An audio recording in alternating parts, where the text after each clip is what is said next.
Good afternoon. I'm so excited to be here. I actually film all my shows here at the Orange County Performing Arts Center. So, innovation is a brain function. It is dependent on the physical health of your brain. So did you know, obviously, your brain's involved in everything you do. How you think, how you feel, how you act, how you get along with other people. At the Amen Clinics, we've looked at over 63,000 brain scans over the last 20 years, and it is very clear to me that your brain is the organ of judgment, personality, character, and innovation. And when your brain works right, you work right. And when your brain is troubled, you are much more likely to have trouble in your life. So what you see on the screen are two brain SPECT scans. SPECT is the study that we do in our clinic. It's a very sophisticated brain imaging study that looks at blood flow and activity patterns. It looks at how your brain works. And it basically shows us three things: areas of the brain that work well, areas of the brain that are low in activity, and areas of the brain that are high in activity. So good activity, too little or too much, and then our job becomes balancing it. The image on your left is a healthy scan. It shows full, even, symmetrical activity. The color doesn't mean anything, it's the shape. The image on the right is an alcoholic scan. Alcohol is directly toxic to brain function. I know many of you believe you have to have your 2 glasses of red wine a day because it's good for your heart. It's not good for your brain. With a healthy brain, it's very clear to me. You're happier, healthier, wealthier, you're wiser, you're more creative, more innovative. When your brain is not healthy, for whatever reason, you had a brain injury, you have a terrible diet, you live in a toxic environment, you're sadder, sicker, poorer, not as smart, you're more rigid, and you're inflexible, which is the opposite of innovation. I've said this tens of thousands of times, and it always blows me away. Your brain is the most complicated organ in the universe. There is nothing as complex as the human brain, nothing. It's estimated we have 100 billion nerve cells, and each nerve cell is connected to other nerve cells, not in a one-to-one connection, but up to 10,000 individual connections between cells, which means you have more connections in your skull than there are stars in the universe. Information in your brain travels at about 268 miles an hour, unless, of course, you're drunk. And even though your brain is only 2% of your body's weight, it uses 20 to 30% of the calories that you consume. So of the breakfast you had this morning or the lunch you had this afternoon, almost a third of it goes to feed 2% of your body's weight. Your brain is the most expensive real estate in your body.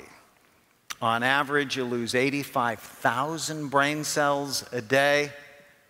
And what we've discovered at the Amen Clinics is you can accelerate the aging process with your behavior, or you can decelerate it. How exciting is that? The health of your brain also decelerates innovation, or it accelerates it. So what are the things that hurt your brain? Brain injury should be obvious. I just finished the largest NFL study, brain imaging study on retired NFL players. The NFL is no longer lying about brain injuries. They're taking it much more seriously. Do not let your kids play tackle football or hit soccer balls with their head. Come on, the brain is very soft, about the consistency of soft butter, and your skull is really hard, and it has many sharp, bony ridges. You have to protect it. Drugs and alcohol should be obvious, but what our country has no clue yet, but is learning, is that obesity damages brain function. There are now 10 studies. We just published a study in the Nature journal, Obesity, that says as your weight goes up, the actual physical size and function of your brain goes down. Whoa. That should scare the fat off anyone. I read that study. The first one that came out about 3 years ago, I dropped 25 pounds. I was serious. When it comes to the brain, size matters. You do not want a smaller brain.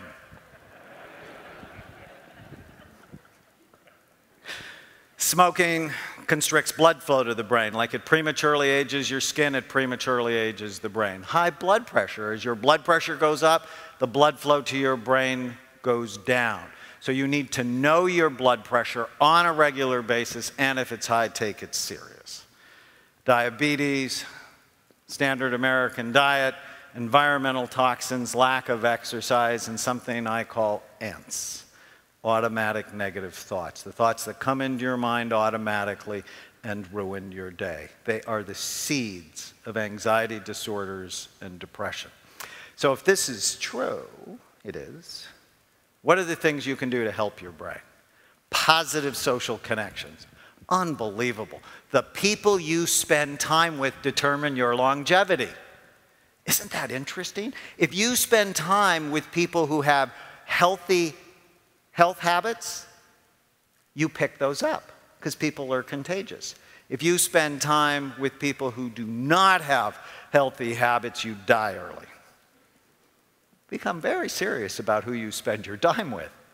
New learning, so TED is perfect for this. Whenever you learn something new, your brain makes a new connection.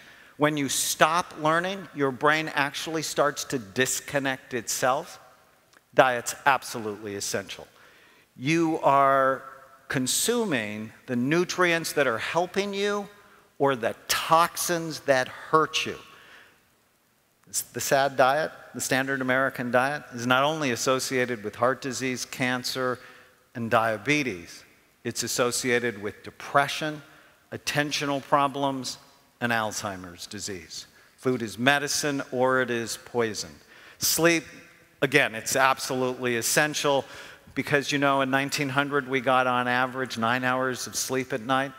2011 we get 6 hours of sleep at night. Less than 7 hours of sleep, you get lower overall blood flow to the brain. Your brain cannot go through that kind of transition in such a short period of human history without there being very serious consequences.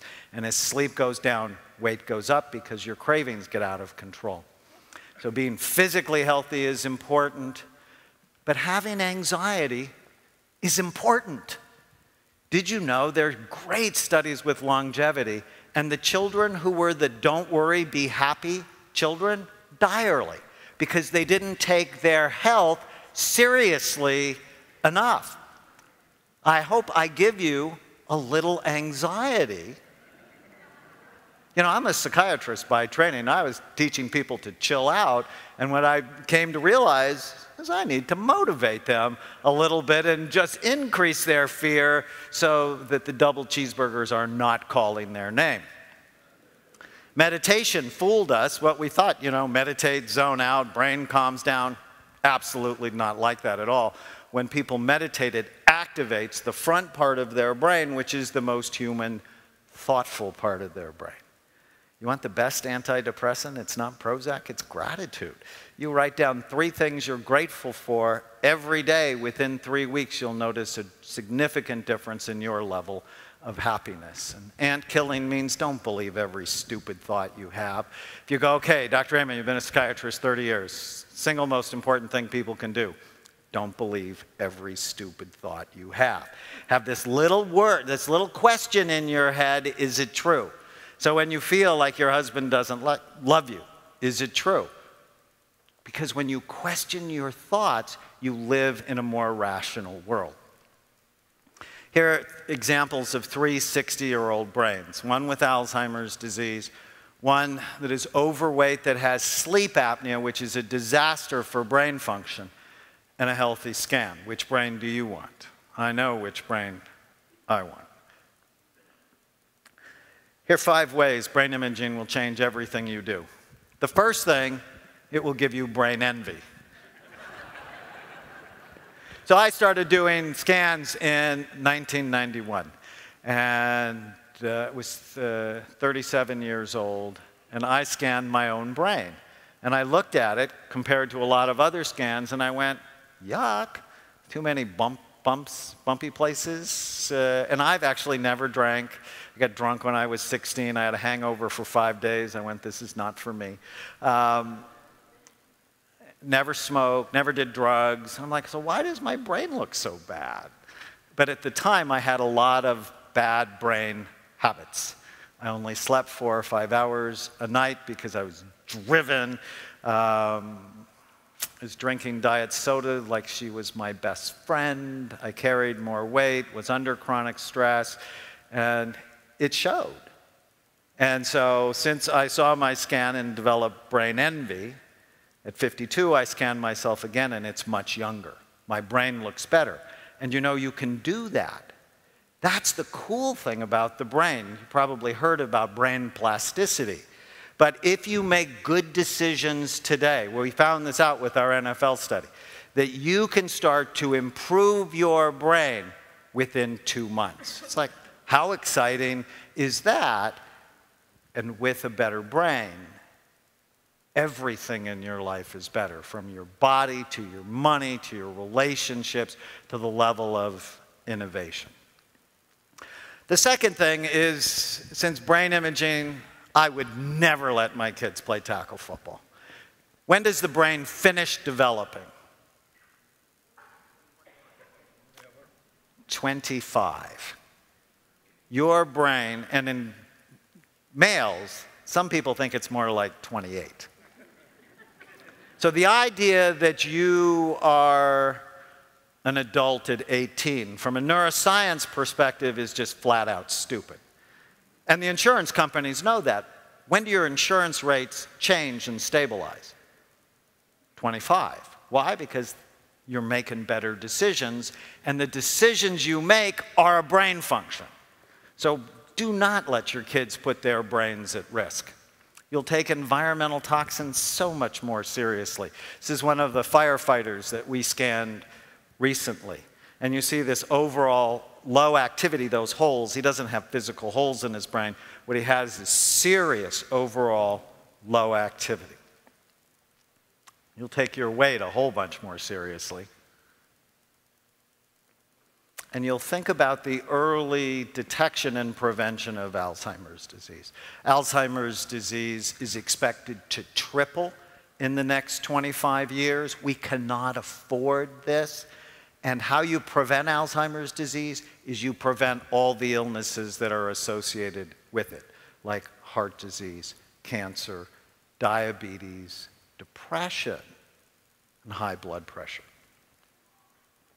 So, how to create a brain-smart world to accelerate individuals. This is my goal.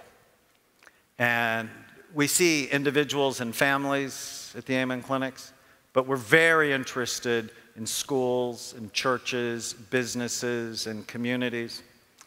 And I love this. Andy came to see me about 4 months ago. First time about 10 years ago, when he was 53, and his brain just looked awful. And I got him to buy into the program of brain health, and this is what his brain looked like 10 years later. Isn't that cool? But I want to talk about getting systems involved. So I was working on my new show, and while I was working on my show, I went to church. And my wife said she'd drop Chloe off, our 7-year-old, to children's church, and I would go save us seats. And it's at a very large church nearby, and it's not Saddleback. And as I walked into church, I passed 500 donuts for sale. And I was just irritated. And then I walked by bacon and sausage cooking on the grill, and I'm furious. And right before I go into the sanctuary, they're cooking hundreds of hot dogs for something after church. And as I sat down in the sanctuary, the minister started talking about the ice cream festival they had the night before. And I'm nearly psychotic at this point. And when my wife found me, I was typing on my phone, which she hates. And she gave me that look that only your wife can give you that said, why the hell are you on this thing in church? And I showed her what I was writing. Go to church. Get donuts, sausage, bacon, hot dogs, ice cream. They have no idea. They're sending people to heaven early. It's like not the plan. And I have no idea what the minister said the rest of that service. I just sat there praying that God would use me to change churches. Because this isn't the plan. No lie. 2 weeks later, Rick Warren calls me. He said, Dr. Raymond, we're doing this program called Decade of Destiny in the next 10 years at Saddleback. I want to get the congregation and myself healthy. Will you help me? And I'm like, oh my God, God was paying attention.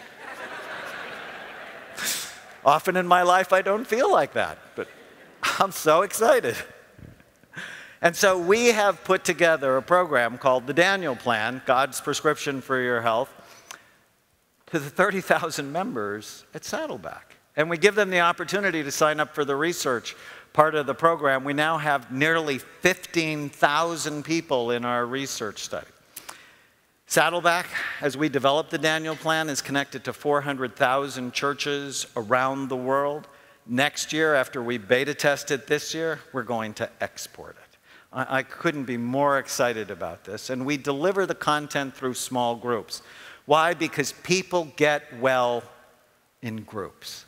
They get well as families. They get well in support groups. And after 3 months, the church has already lost 160,000 pounds. People report improved energy, focus, creativity, sleep, mood, reductions in asthma, stress, blood pressure, blood sugars, and many medications. We have our own Daniel Plan menu, and I have my challenges. I am still trying to get them to kill the donuts at church. You might pray for me. I couldn't be more excited to be part of what has the potential to change the world from the church up. But you know, it also needs to happen from the school up. The food they serve your children is a scandal, and research suggests that it actually increases attentional and behavior problems. There's 3 studies now in the journal Lancet that said put kids on an elimination diet, which basically means eliminate all the crap in their diet. And within 3 months, 73% of them show greater than a 50% reduction in their symptoms. This isn't hard.